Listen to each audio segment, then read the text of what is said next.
교우 여러분, 주님의 이름으로 인사드립니다. 그리스도의 평화가 여러분과 함께 평안히 주무셨습니까? 고난주간 셋째 날 아침 우리 찬송으로 십자가 앞으로 나가겠습니다. 찬송 146장 저 멀리 푸른 언덕에 146장 찬송하십니다.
셋째 날 아침 우리에게 주시는 하나님의 말씀은 요한복음 19장 26절에서 27절까지 말씀입니다.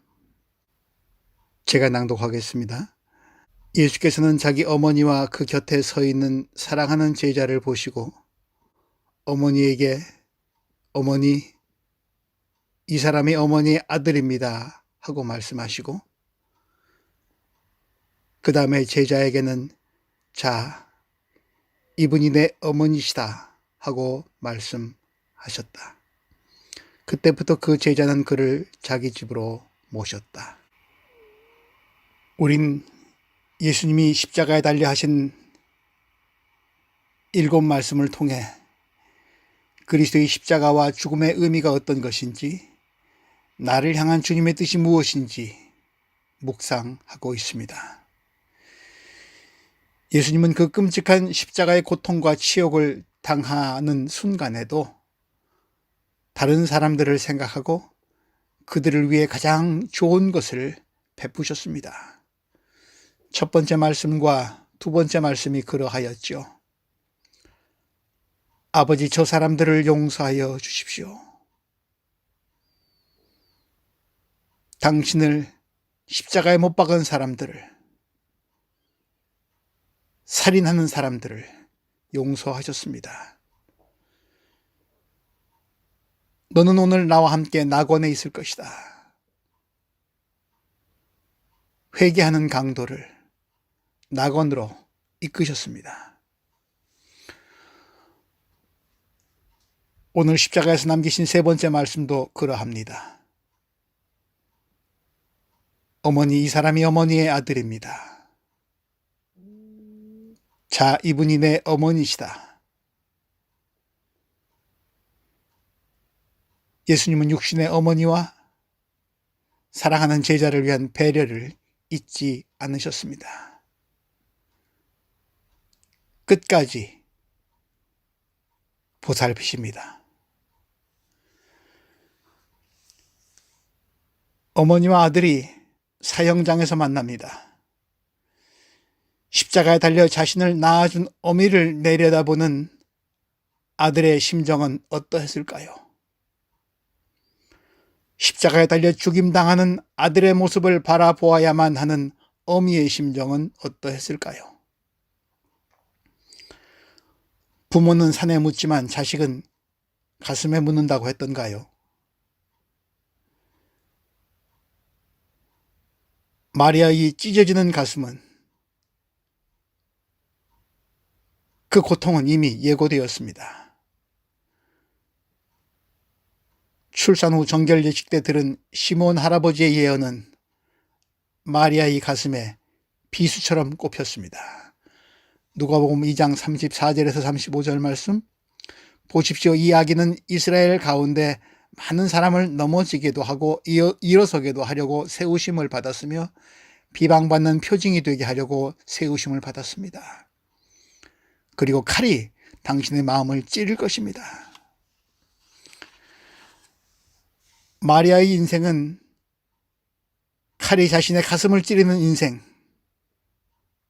인생이었다고 표현해도 과언이 아닐 것 같습니다. 처녀 시절 남자도 모르는데 아기를 뵌 마리아의 심정은, 가슴은 어떠했을까요?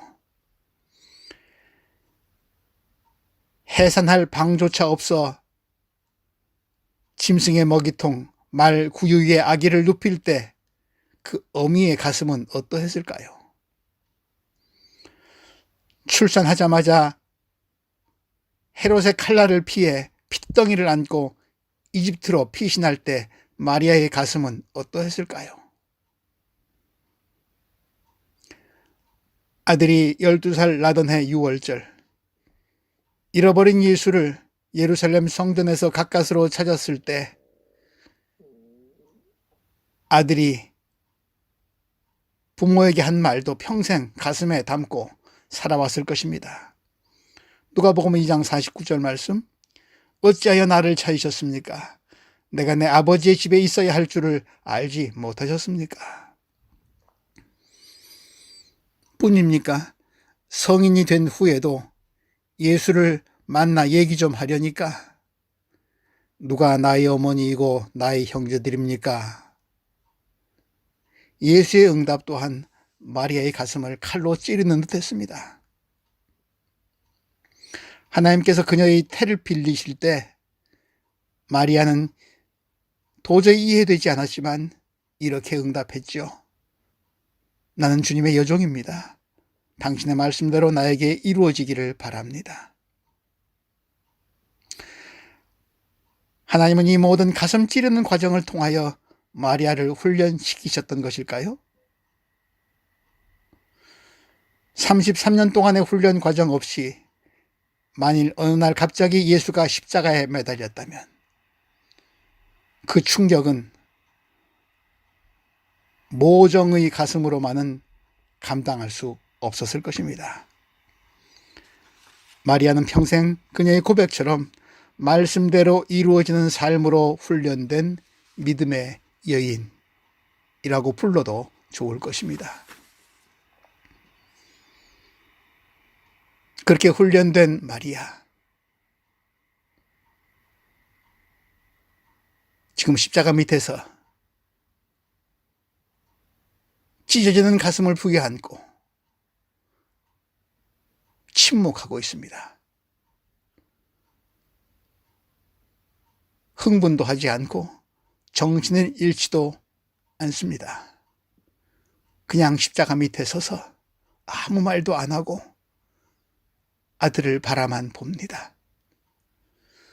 사실 그렇게 그녀는 아들 예수가 십자가를 지고 왔던 길, 우리가 비아 돌로로사라고 하죠. 그 길을 따라왔습니다. 그녀의 절제와 인내와 침묵, 순종이란 이토록 가혹한 것인가요?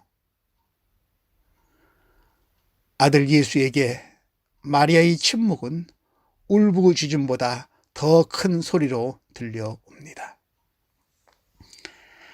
아들이 어머니를 부릅니다. 어머니.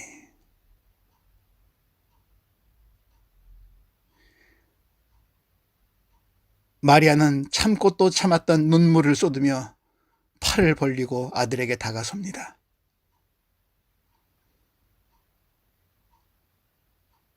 그러자 마리아를 부축하고 있던 제자 요한도 마리아와 함께 십자가 앞으로 나갑니다. 아들 예수가 가쁜 숨을 진정시키며 말합니다. 어머니, 이 사람이 어머니의 아들입니다. 이렇게 풀어보고 싶습니다. 어머니, 전 당신의 고통을 압니다. 그러나 이제는 육신의 아들인 나를 놓아주십시오. 사랑하는 제자 요한을 당신에게 보내드립니다. 어머니가 하나님께 순종하심으로 나를 잉태하셨고 그날 이후로는 하늘 아버지의 뜻을 따라 살아야 했던 나 때문에 가슴이 찢어지는 아픔 가운데서도 어미로서의 사랑을, 엄마의 사랑을 내게 아낌없이 베풀어 주셨는데 죄송하게도 나는 이제 더 이상 어머니 곁에 머물러 있지 못합니다. 그것이 나의 길인 줄 어머니는 알고 계시지요? 나의 빈자리에 내가 사랑하는 요한이 있을 것입니다.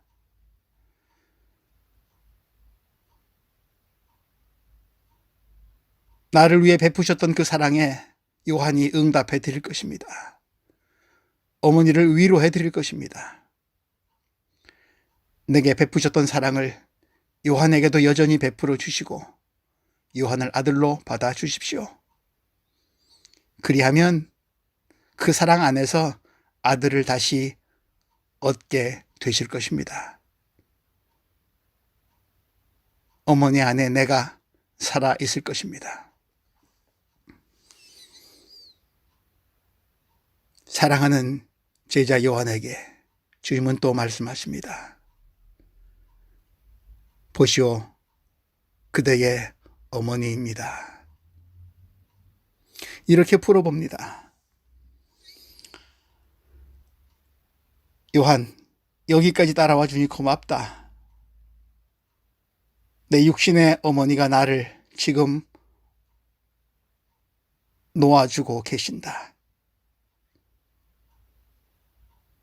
그러니 요한, 너 또한 나를 이제 놓거라. 네가 나를 얼마나 사랑하는지 알고 있다. 그러나 이제는 우리가 새로운 미래를 약속하며 헤어져야 할 때다. 그리고 마리아를 내 마음과 정성을 다해 모시면 좋겠구나. 그녀 안에 언제까지나 머물고 있을 나의 사랑을 그녀를 통해서 네가 받게 될 것이다. 그러면 네 눈도 열려서 마리아 안에서 나를 보게 될 것이다. 그리하면 너는 나의 사랑 안에서 죽음의 이별을 넘어 다시 태어나게 될 것이다. 나는 너와 마리아와 그리고 하나님을 사랑하는 모든 이들을 위해 있을 집을 마련하러 간다.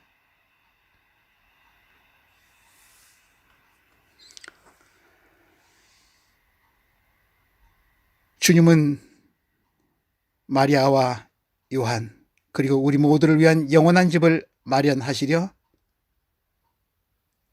십자가에서 내려오지 않으셨고, 그리고 요한은 주님의 말씀을 따라 오늘 본문 27절 자기 집에 모셨습니다. 마음과 정성을 다해 섬겼다는 말이겠죠.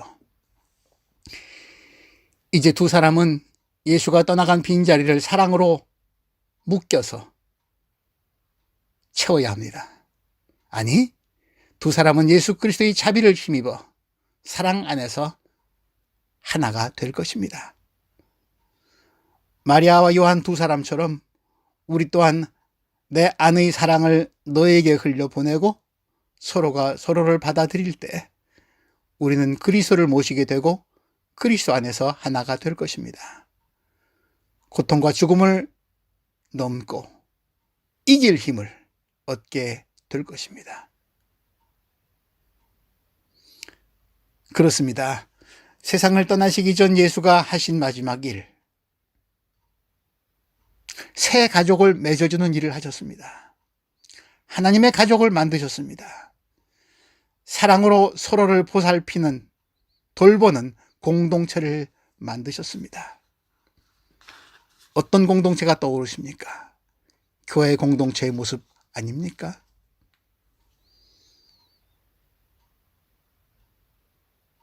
예수가 십자가에 달린 성금요일, 그러므로 그날은 기존 공동체가 해체되는 날이기도 했습니다. 로마의 정치 공동체, 예루살렘의 종교 공동체, 예수님이 3년 동안 꾸렸던 공동체마저도 해체되는 날이었습니다. 유다는 스승을 팔았고 베드로도 부인했고 제자들 거의 다가 도망쳐버렸습니다.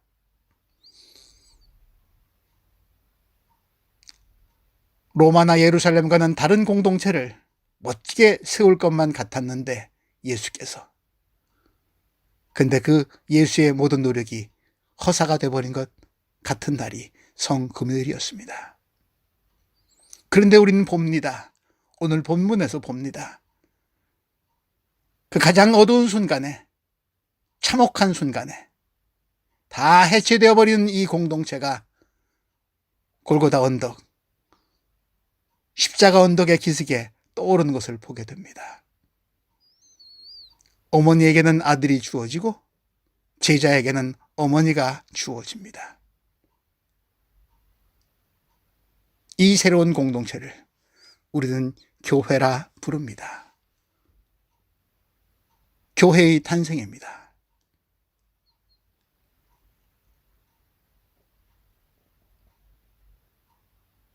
왜 우리의 새로운 공동체가, 새로운 가족이 십자가의 언덕에서 태어났습니까?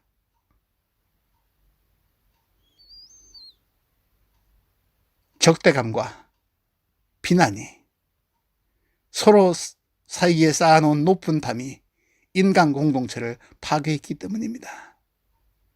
그 담을 허시려고 예수께서 십자가에 달리신 것입니다. 골고다 언덕 그 십자가에서 오늘 우리가 살고 있는 세상을 내려다봅니다.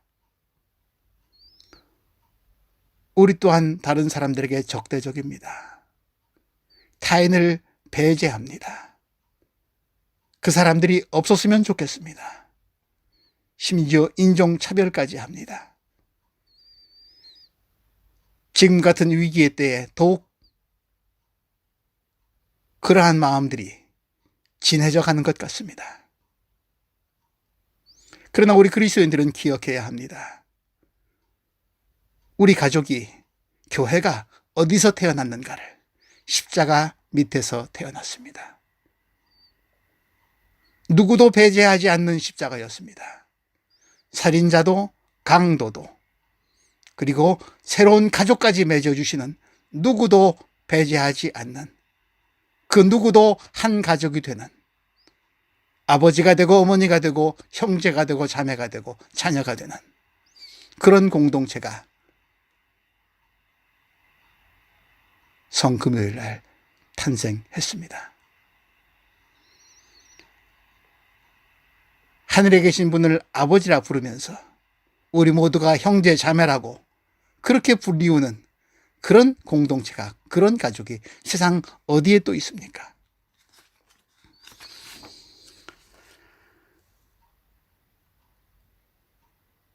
어머니 보십시오. 당신의 아들입니다. 이분이 내 어머니시다. 십자가상에서 세 번째 하신 주님의 말씀을 통해서 우리의 눈을 뜰 수 있기 바랍니다. 우리의 마음을 열 수 있기 바랍니다. 우리는 주님이 끌어안으신, 다시 하나 되게 만드신 인간 가족의, 인류 공동체의 한 사람입니다. 십자가로 인해 새 인류가 태어났습니다. 이 가족이, 이 형제애가 이 위기의 때 수백만의 고통의 울부짖음이 들리고 있는 이때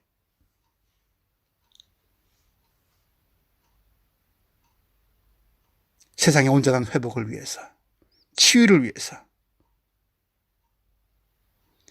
이 형제애가, 이 새로운 가족의 능력이 이 환난을 견뎌낼 뿐 아니라 이겨낼 수 있기를. 그래서 이 위기가 지나가면 우리 모두가 하나님 안에서 한 형제 되는 인류 공동체의 새로운 모습으로 변화될 수 있기를 주님의 이름으로 기원합니다. 주신 말씀 기억하면서 찬송 219장 주 하나님의 사랑은 219장 함께 부릅니다.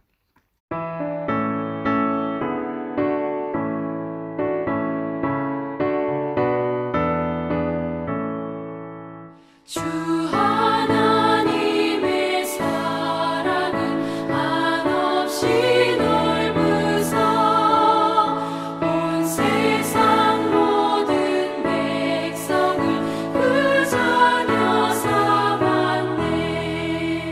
각 나라 말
어머니, 이 사람이 어머니의 아들입니다. 자, 이분이 내 어머니이시다. 주님은 십자가의 그 참혹한 고통과 치욕을 끝까지 견뎌내시면서 십자가 아래에 있는 우리들에게 새로운 공동체까지 만들어 주셨습니다.